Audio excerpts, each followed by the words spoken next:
Pushed into a fountain by my own dad. At my sister's wedding. Then everything changed. At my sister Allison's wedding, my father shoved me into the fountain in front of 200 guests. The gas that followed was brief, quickly replaced by laughter, sharp, delighted, cruel. Water rushed up my spine, my emerald dress clinging to me like a joke, while flashes popped from the photographer's camera. My mother's lips curved around her champagne flute, my sister's veil tilted so she could watch better. I didn't scream. I didn't cry. I just looked at him and said quietly enough that only he could hear. Remember this. This wasn't new. All my life, I've been the other daughter, the shadow to Allison's spotlight. At 16, my birthday toast was forgotten because Allison's Yale program acceptance was announced instead. At my graduation, my father interrupted my valedictorian speech to say memorization had always been my only talent. The family laughed then, too. So when the push came, it wasn't just humiliation, it was tradition. Only this time, something snapped. Not anger, not tears, just clarity. I was finished playing their scapegoat.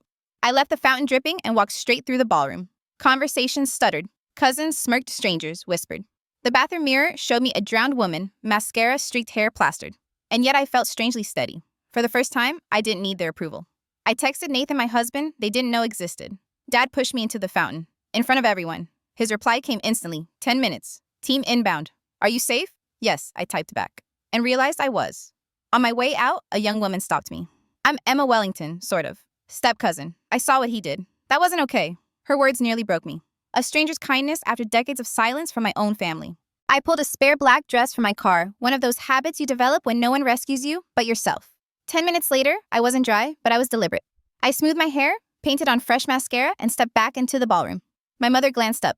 You look dry, she said, sharply, as if survival were offensive. I learned to plan ahead. I answered. That was when the shift came. The room quieted under a pressure you can't quite name. Suits with military posture slipped through the door, eyes scanning movements precise. Heads turned. Murmurs spread. And then Nathan walked in. 6'2", dark suit, tailored to perfection presence, filling the room like oxygen after a chokehold. His eyes scanned once, found me, and softened. He crossed the floor as if the crowd parted for him, alone took my hands and said, Sorry I'm late. I held his gaze, dripping calm, and answered, You're right on time. And just like that, the story shifted.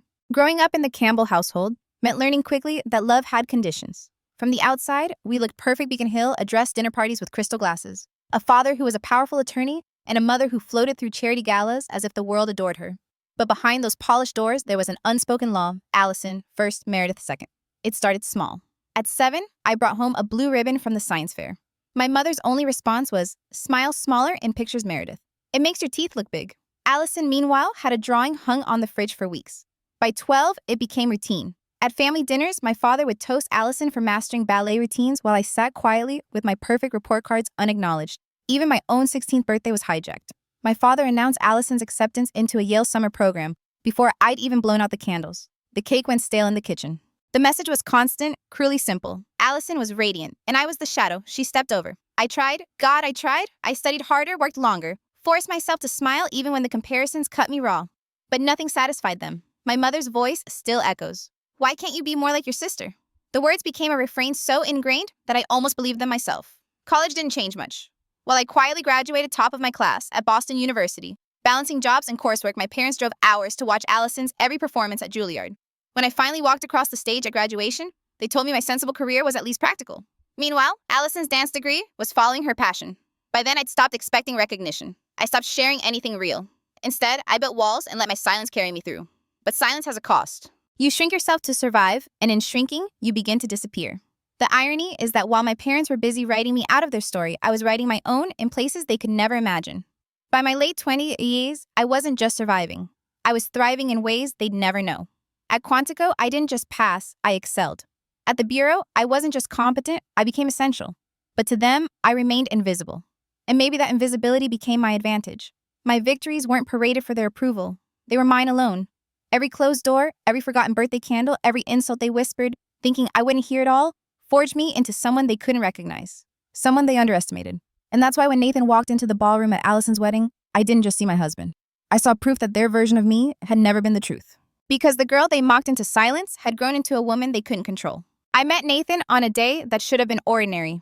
A cybersecurity conference, one of those sterile hotel ballrooms with too much air conditioning and too much coffee that tastes like burned water. I was there as part of the Bureau's delegation, tasked with listening, observing, and blending into the background. I'd gotten good at blending. He wasn't supposed to notice me. Men like Nathan rarely notice women like me, at least not in my experience. But he did.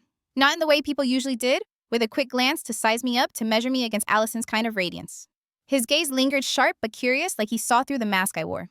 "You don't belong in the audience," he said later that day, catching me by the coffee table. His voice was steady low, the kind that drew you in without trying. "You look like someone who should be on stage." I almost laughed. "I'm exactly where I'm supposed to be." But he didn't flinch, didn't argue, just tilted his head. That's what makes me think I'm right. It unnerved me. Most people took my deflections as final. Nathan pressed not with arrogance, but with genuine interest. He asked questions no one else ever had, not about where I studied or who my family was, but about what I thought, what I believed, what I wanted. That night, when he asked me to dinner, I almost said no. Habit, self-protection. But something in me whispered, why not? Dinner turned into hours of conversation. Hours turned into a rhythm. A rhythm turned into a secret. Because Nathan Reed wasn't just anyone. By then, he was already building Reed Technologies into a global powerhouse. His name appeared in headlines. His photo graced magazines. But with me, he wasn't the billionaire CEO. He was the man who stayed up late debating whether loyalty was born or chosen. Who left me handwritten notes tucked into the pages of my books, who insisted on learning how to make my mother's terrible meatloaf recipe because it mattered to me. We built something real, and we built it quietly. No grand announcements, no family introductions. For once in my life, I didn't have to perform. I didn't have to brace for the critique waiting behind every compliment. Nathan didn't just love me, he respected me. And he understood that what we had would collapse under my family's weight. So we kept it ours. A secret not of shame, but of protection. When we married just 18 months later, it was in a quiet ceremony with only 2 witnesses. No spectacle, no photographers. Just us choosing each other without anyone else's approval. For 3 years, we kept it that way. He traveled for business. I climbed the ranks at the bureau, and our life together remained invisible to the people who had never seen me anyway. And that's what made Allison's wedding different. Because for the first time, the life I'd built, everything they dismissed as impossible, was about to walk through those golden ballroom doors. And they weren't ready. The envelope arrived on a Tuesday. Heavy, cream-colored, embossed with gold filigree that screamed money and entitlement. I knew what it was before I even slid it open. Allison Campbell and Bradford Wellington IV. The name sat there elegant and smug, like a reminder that the golden child had once again done exactly what was expected of her. Marry into old money, expand the dynasty, cement her role as the family's crown jewel. I stared at the invitation longer than I should have, tracing the looping letters. Part of me wanted to tear it up right there over the trash can. Another part of me, the one still carrying the bruises of a childhood, spent chasing scraps of approval, hesitated, because ignoring it meant surrender. And I wasn't ready to give them that. Nathan found me that evening, still holding the card, like it had burned itself into my hand. He raised an eyebrow, his tie loosened after a long day of meetings. "You're not excited," I laughed, sharp and humorless. "Excited." My father will probably toast to Allison's brilliance, my mother will critique my dress, and my cousins will whisper about why I came alone. Like always, Nathan leaned against the counter, studying me. "Then don't go." "It's not that simple," I said quietly. "If I don't go, I'll never hear the end of it. If I do go..." I trailed off, imagining the icy smiles, the sideways glances, the deliberate exclusions. His voice softened. "So go, but not alone." I looked up at him, startled. For years we'd agreed our life stayed private, protected, separate from their cruelty. "Nathan." He shook his head, walking toward me, brushing his thumb across my knuckles the way he always did when I started to retreat into myself. "I'm not suggesting you parade me like a trophy. I'm saying you don't have to face them by yourself anymore." I wanted to believe him. I wanted to picture the moment their smug faces froze, as they realized the woman they dismissed for decades had built a life beyond their comprehension. But fear whispered louder. "What if it makes things worse?" I asked. Nathan gave a small, almost dangerous smile. "Worse for who?" That was the moment I decided. I would go, alone at first. I needed to see with my own eyes what awaited me in that ballroom. But I also knew something they didn't. Nathan was coming.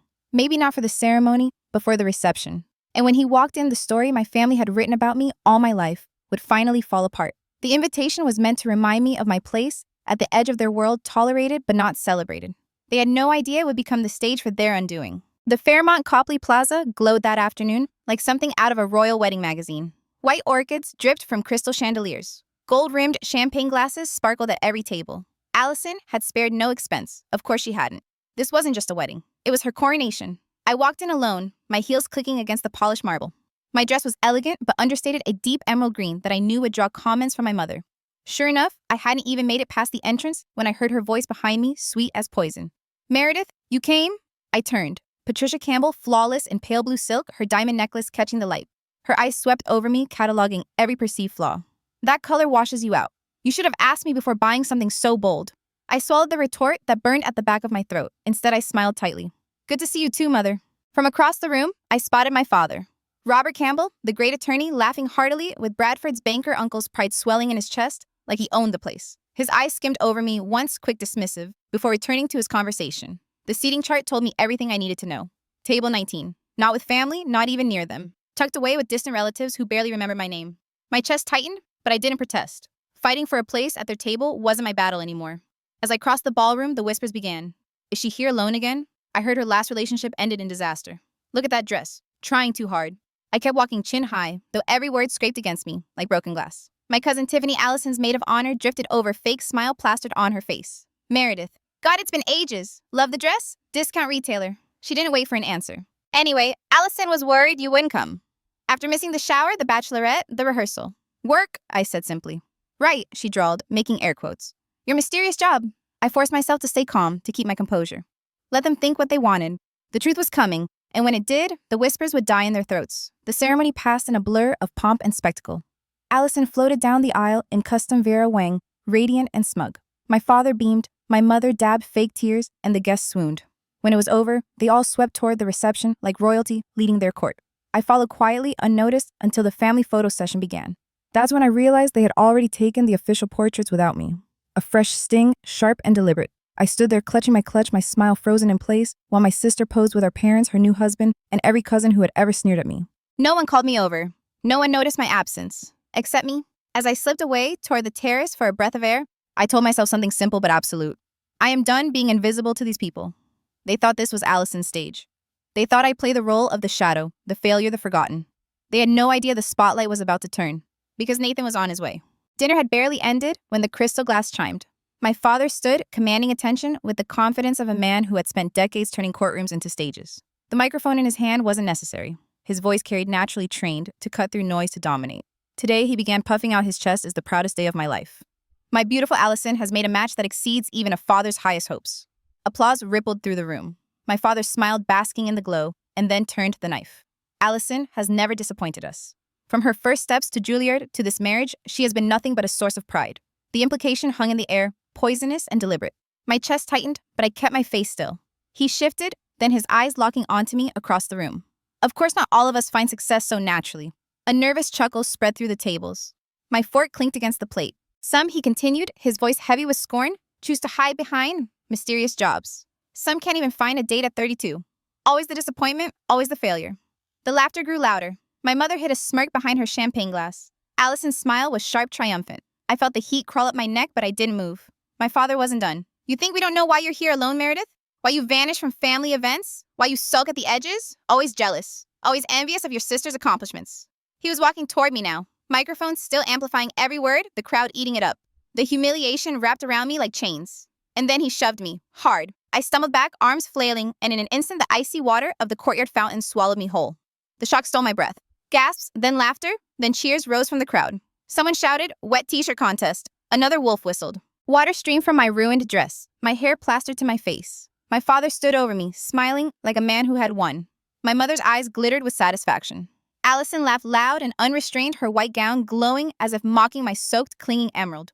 For one suspended second, I thought I might crumble, that they had finally broken me. But instead, something shifted. I pushed myself up, water cascading from my arms, and stood tall in the fountain. My voice, when it came, was clear and cold. Remember this moment. The laughter faltered. Remember exactly what you did to your daughter, because I promise you, I will. The silence that followed was sharper than any applause. My father's smirk twitched. For the first time, uncertainty flickered in his eyes. I climbed out of the fountain, every step leaving a trail of water across the polished floor. No one moved to help me. No one spoke. And strangely, I didn't need them to, because I wasn't broken. I was free. The ballroom bathroom was empty when I pushed through the gilded doors, dripping water onto the pristine tile. My reflection stared back at me from the massive gold-framed mirror. Mascara streaked down my cheeks, hair plastered, flat dress clinging like a second skin. I looked ruined. And yet, I didn't feel ruined. Not anymore. I felt awake.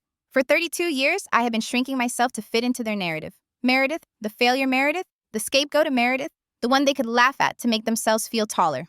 In that fountain, I realized their script only worked if I kept playing my part. And I was done. I pulled a small black sheath dress and flats from my car, emergency backups I always carried. Years in counterintelligence had taught me to prepare for worst-case scenarios. I applied fresh makeup with steady hands, smoothing foundation over skin still flushed from adrenaline. Piece by piece, I rebuilt myself in that mirror. Not for them, for me. As I zipped up the dry dress and twisted my damp hair into a sleek bun, my phone buzzed. Nathan landing, 10 minutes. Perimeter sweep underway. Relief surged through me, warm and steady. He was here. And with him came the truth I'd been holding back for years. When I stepped back into the ballroom, the music had resumed, but the energy had shifted. People avoided my gaze, murmuring behind champagne glasses. My mother spotted me first, her expression sharp. Well, she hissed, moving toward me. You could at least pretend to enjoy yourself. Your sulking is becoming a spectacle. Spectacle, I repeated softly, my eyes steady on hers. Was humiliating me part of the itinerary, or did Dad improvise? Her smile faltered. Don't be dramatic. He lost patience with your attitude, that's all. I almost laughed. Even after watching her husband shove her daughter into a fountain, she found a way to blame me.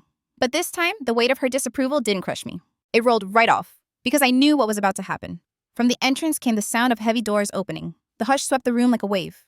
Two men in tailored suits entered first, eyes sharp, movements precise. Marcus and Dimitri, Nathan's security detail. Whispers rose around me.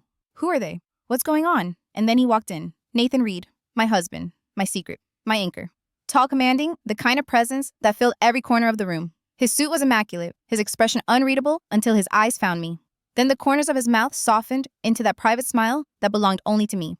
I felt every gaze in the room shift, felt the weight of 1,000 questions forming on 100 lips. My family's carefully crafted illusion that I was the forgotten daughter. The family's embarrassment was seconds from shattering. The mirror they'd forced me to live in was about to break. And I wasn't afraid of the shards. I was ready to watch them bleed on the truth. The ballroom froze as Nathan crossed the floor, each step deliberate, each glance commanding. People instinctively parted for him like a tide giving way to a ship too large to resist. My mother's eyes darted between him and me, suspicion warring with panic. My father's jaw tightened, his instinct to challenge written across his face. Allison, radiant in her gown, looked as if someone had yanked the spotlight away from her and handed it to me. Nathan reached me and took my hand without hesitation. He leaned close, kissed my cheek, and murmured, "You okay?" "Yes," I whispered. "Now." Then he turned toward my parents, his voice carrying easily over the low hum of whispers. "Mr. and Mrs. Campbell," he said with perfect civility, "I'm Nathan Reed, Meredith's husband." The room gasped in unison. My mother blinked rapidly. "Her husband!" The word caught in her throat like a fishbone. 3 years next month, Nathan confirmed smoothly, his hand steady at the small of my back. We kept our marriage private for reasons of security. But tonight seemed as good a time as any to finally introduce myself. My father's face flushed red. "This is some kind of stunt," he barked. "Hiring actors, security." "What are you playing at, Meredith?" Nathan didn't flinch. "No stunt, sir. My name is Nathan Reed, CEO of Reed Technologies." A ripple ran through the guests. Phones appeared, fingers typed. Within seconds, murmurs turned into audible recognition. "Holy, he's on Forbes? Reed Technologies. That's government-level contracts. 12 billion net worth." Bradford's friend muttered loud enough for the crowd to hear. "Yeah, that's really him. Nathan Reed. Not a stunt." Silence fell again, heavier this time. Allison's laugh was brittle, forced. "This is ridiculous. Meredith doesn't even date, let alone." "Mrs. Wellington," Nathan interrupted politely. "Congratulations on your marriage. I'm sorry to have missed the ceremony. International obligations delayed me." The contrast between his flawless manners and her incredulity was glaring. She flushed, lowering her gaze. I could feel the shift like the floor of the ballroom had tilted. Their narrative of me was collapsing, and they didn't know how to stop it. My father, cornered, jabbed a finger at me. "You expect us to believe this, that you've been secretly married to one of the most powerful men in the country." Nathan's eyes narrowed slightly, steel sliding beneath the calm. "I expect you to believe what's true, and I expect you to recognize something else. You've spent years dismissing a woman who is far more extraordinary than you ever cared to notice." He looked at me, then his voice softening just enough for me alone. "And they have no idea, do they?" I shook my head. "Not yet." The final crack was coming, the one that would break their entire illusion beyond repair. And I was ready to deliver it. The room was still buzzing from Nathan's declaration, but I wasn't finished. For years, I had lived in their shadow, quietly building a life they never bothered to ask about. Now the curtain was about to rise. Before my father could regain his footing, the ballroom doors opened again. Two familiar figures walked in, Marcus and Sophia, my trusted team, from the bureau. Their sharp suits and purposeful steps carried an authority that even my father's booming voice couldn't match. They stopped a few feet from me, ignoring the gasps around us. Sophia spoke clearly, her voice cutting through the silence. "Deputy Director Campbell, we need your immediate authorization on an urgent matter." "Deputy Director Campbell." The words echoed through the room like a bomb going off. My father's face drained of color. "Deputy, what?" he sputtered. Marcus stepped forward, holding out a secure tablet. "National security clearance required. Apologies for the interruption, ma'am." The guests froze, some whispering frantically, others openly staring. My mother clutched her pearls as if they might steady her. Allison's expression crumbled, her disbelief etched into every line of her perfect makeup. I took the tablet, glanced at the data, and signed off with a steady hand. My voice was calm, professional, utterly unlike the scapegoat role they had forced on me all my life. "Proceed with option 2. Increase surveillance on the secondary target. I'll debrief within the hour." "Yes, ma'am." Marcus bowed his head slightly before stepping back. The whispers grew into a storm. "She's FBI Deputy Director. How old is she, 32? My God." I turned back to my parents, my voice quiet but sharper than any blade. "You never asked who I was, what I did, or what I'd built. You only assumed failure. And now in front of everyone, you see the truth. I'm not the disappointment. I never was. Nathan's hand tightened around mine. His voice was soft, but carried to every corner of the ballroom. And the irony, she didn't need any of this validation. She was already more than enough. My father's mouth closed, then opened again. No words came. For the first time in my life, Robert Campbell looked small. Allison whispered, "Impossible." But her voice trembled. I straightened my shoulders. For once, I wasn't hiding. You wanted a spectacle, Dad. Now you have one. Only it's not me who's humiliated. It's you. The silence in that ballroom was suffocating. Hundreds of eyes bore into my father as if they'd only just realized the emperor had no clothes. The man who had built his entire reputation on dominance, prestige, and manipulation suddenly stood naked, exposed by the truth of what he had done and what he had failed to see. He tried to recover, clearing his throat, voice booming again, but the cracks were obvious. This is outrageous. A stunt? You can't expect us to believe. Before he could finish, Nathan cut him off with a voice as smooth as steel. Mr. Campbell Forbes, name me one of the top 5 most influential tech CEOs of the decade. I don't need stunts. And I certainly don't need your approval to validate my wife. Murmurs spread through the guests. A few brave souls pulled out their phones, Googling Nathan's name. The confirmation hit like a tidal wave. Screens lit up, whispers turned into sharp intakes of breath. And then the shift happened. Heads turned toward my father, not with admiration, but with something closer to disgust. My mother tried to salvage what little dignity was left, forcing a smile so tight it looked painful. Meredith. Darling, you should have told us sooner. We would have been so proud. I snapped my gaze to hers. No, you wouldn't have.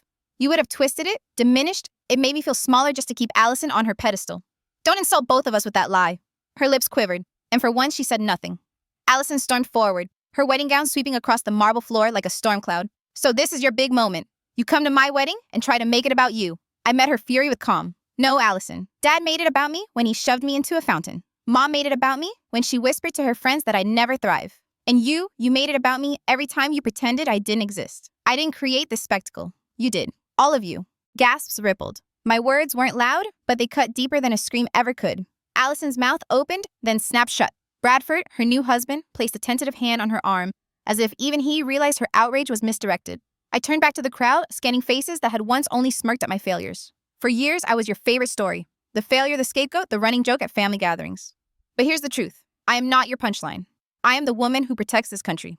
I am the woman your golden daughter cannot compete with. And I am the woman who no longer cares if you approve.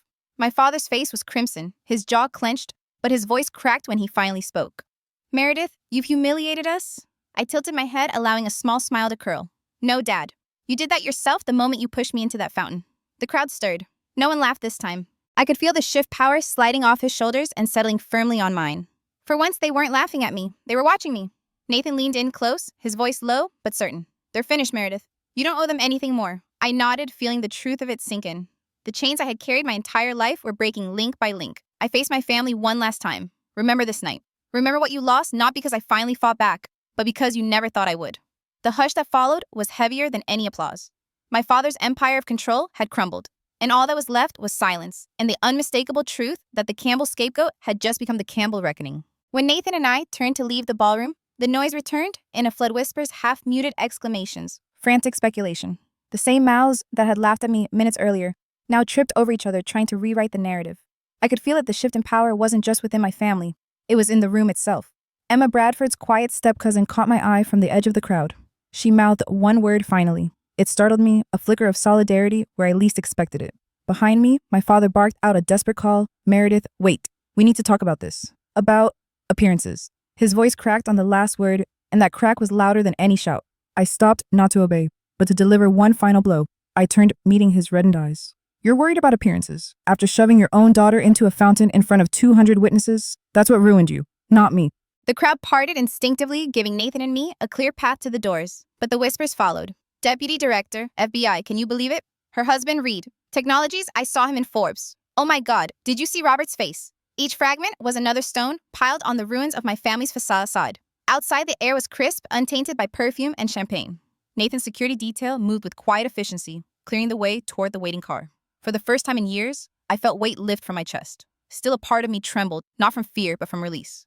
Years of silence had just burst out in a single evening, and I knew the aftershocks would ripple for months, maybe years. In the distance, I heard Allison's voice rise inside the ballroom, sharp and panicked. She planned this. She waited for my wedding too. Her words cut off abruptly, smothered by the closing doors. I almost laughed. Even now, she thought this was about her. Nathan squeezed my hand as we slid into the car. You were extraordinary, he said simply. I wanted to believe him. But the truth was extraordinary. It didn't feel like triumph. It felt like survival. And survival comes with scars.